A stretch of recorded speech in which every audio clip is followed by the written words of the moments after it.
But by challenging centuries of scholarship, this new form of people power has ignited a huge argument. I despise Wikipedia. I loathe Wikipedia. I'm appalled by Wikipedia. I use it throughout the day.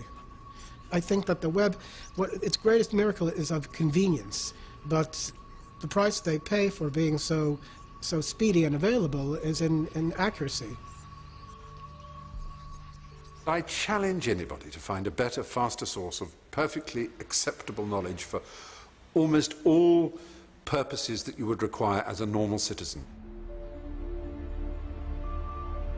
Wikipedia is a prime example of how the web seems to empower each and every one of us. It offers something for free, it undercuts authority, and it enables ordinary people to shape knowledge together. In other words, it fulfills the leveling dreams of the web's founding fathers. To understand how the web gave rise to Wikipedia, we have to understand the web's roots in a culture of free will and self-expression that can be traced back 40 years.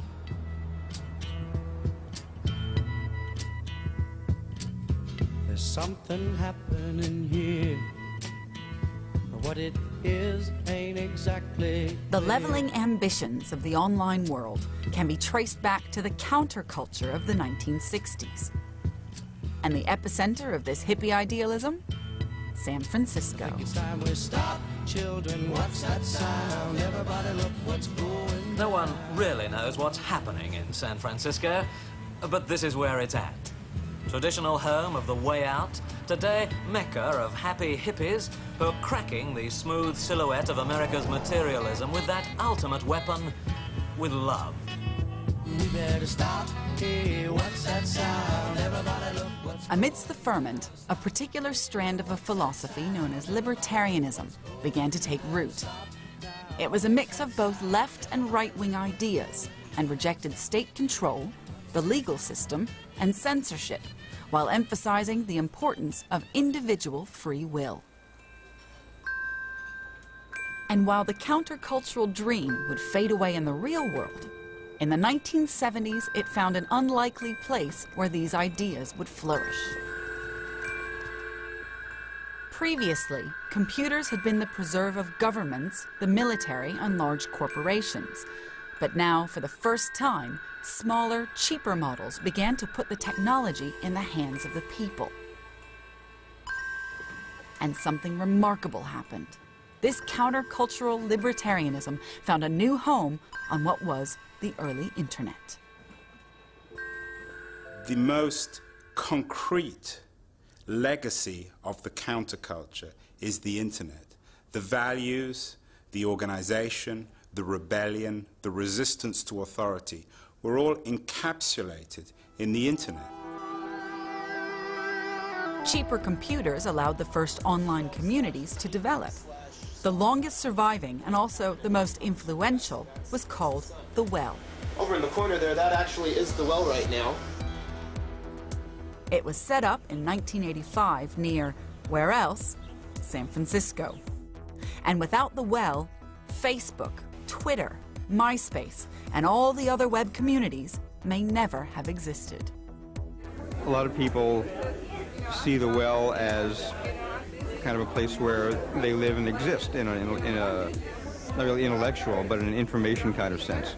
I met a member of the Grateful Dead on The Well. But there's a certain percentage of people in The Well who are what I would call intelligent misfits who've made it work for ourselves. It was The Well that took libertarianism online. No one was more influential in driving this extraordinary transition than the man who founded it. Stuart Brand once published the Counterculture's Bible, the Whole Earth Catalog. He took part in a legal study of LSD and hung out with the Black Panthers. This is where The Well began, and what went on here has helped define the entire online world. At the time, a fraction of 1% of the planet had encountered the internet. The Well gave many people their first taste of cyberspace. What was it like? I mean, there must have been such a sense at that time that you wanted to change things, that you wanted to revolutionize communication, knowledge, community, the whole shebang. think the assumption we were working on was that the revolution was in progress. We didn't have to push it. And mostly what was drawing us was a sense of both curiosity. What happens if you poke this, try that, think of the other thing. And part of what we were doing was basically making a scene. And so you just had this overlap of people who weren't rich yet, weren't powerful yet, but knew how much juice they had and what a huge opportunity space was opening up in front of us.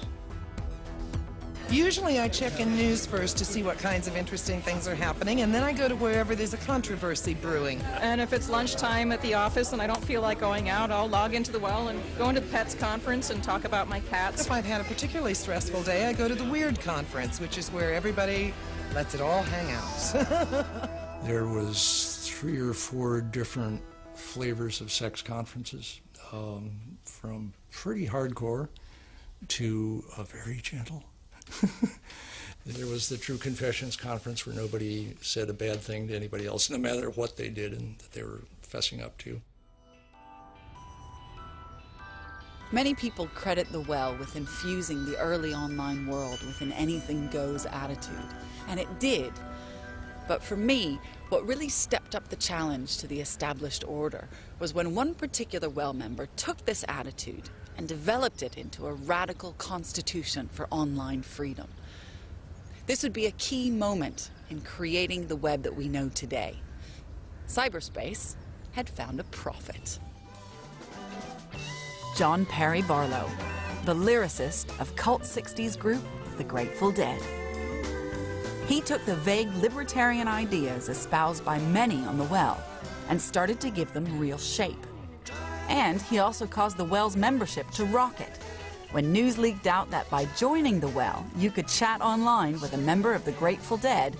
Fans of the band rushed to join. Deadheads had been online since the very early days of the internet. What they spent most of their time doing was arguing with one another about our deficiencies. The internet. Right, you know. Barlow came to believe that the internet was a challenge to traditional authority, and by setting information free, it would help set us all free. You know, you don't have to control people much if you can control what they believe, and you can control what they believe if you control what they have access to. If you can control what they can know, the rest of it is a very simple matter. Barlow helped start the influential Electronic Frontier Foundation that campaigns for freedom online. It's based on beliefs he distilled in his Declaration of the Independence of Cyberspace. Governments of the industrial world, you weary giants of flesh and steel, I come from cyberspace, the new home of mind. On behalf of the future, I ask you of the past to leave us alone. You are not welcome among us. You have no sovereignty where we gather. It wasn't so much as let the people go. It was a statement saying, hey, we're already gone, dude. You know, you're going to have a hell of a time trying to catch us. Your legal concepts of property, expression, movement, and context do not apply to us. We will create a civilization of the mind in cyberspace. May it be more humane and fair than the world your governments have made before. Barlow's manifesto argues that self-expression should have no limits, and he believes that this free flow of information would confront authority. Today, the world of blogging, online diaries, and opinionated takes on the news shows that the revolution in freedom of expression can just as easily revert to mindless trivia. But some of the world's estimated 130 million blogs are stimulating a new and important kind of global conversation. The web allows people to express themselves, receive ideas, discuss them with others, reflect on them, and then come up with what seem to them better ideas. And that's a very exciting and revolutionary prospect. And, used in the right way, the web can fundamentally alter